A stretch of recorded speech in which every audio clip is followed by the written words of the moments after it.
Good evening, everyone. Either as a driver or a pedestrian, you may have had a close call in a parking lot. So when police first investigated a woman being struck in a parking lot, it seemed like an accident. But now the prosecutor is calling it vehicular homicide.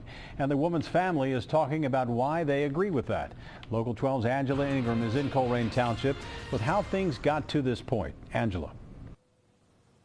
Rob, Donald Case was traveling between 10 and 12 miles per hour when his car skid into the victim. Pat Liljequist lived for 2 more months, spending much of that time in a nursing home trying to get better again before finally dying. They really helped me a lot in the classroom, and I really appreciate all their help because without it, I don't know sometimes what I would do. When Local 12 interviewed Pat Liljequist last year, she was in one of her favorite places, an inner city classroom surrounded by her students. She loved the kids. She loved teaching.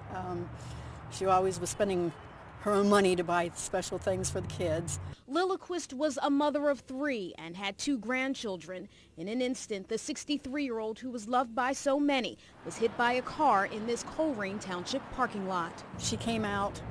She said she looked both ways. She saw a car way on down the lane, came about halfway out into the lane, and she said next thing she knew, she flew up in the air, came back down. Donald Case was behind the wheel. He skid into Pat at a minimum of 10 to 12 miles per hour.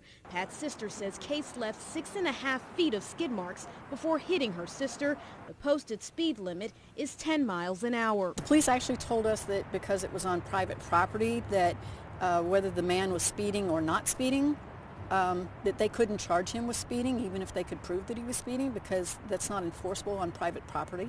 I just want people to know that this could happen to anybody.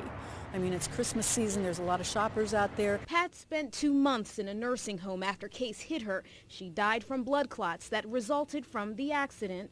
Linda is grateful that Case is finally facing charges for taking away a woman who gave so much to so many. There's not a day that doesn't go by that something comes up that reminds me of her.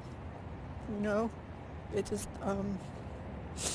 and just her daughters, you know, not having their mom anymore, and, you know, the grandkids and the kids, you know, she's put flowers up at the church, and, you know, it's all gone. And for what? Because somebody didn't pay attention to what they were doing driving through a parking lot?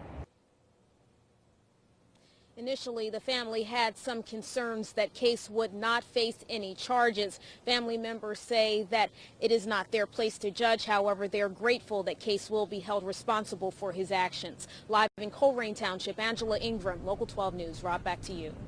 Angela, thanks very much. Case turned himself in last week. He'll be in court in January.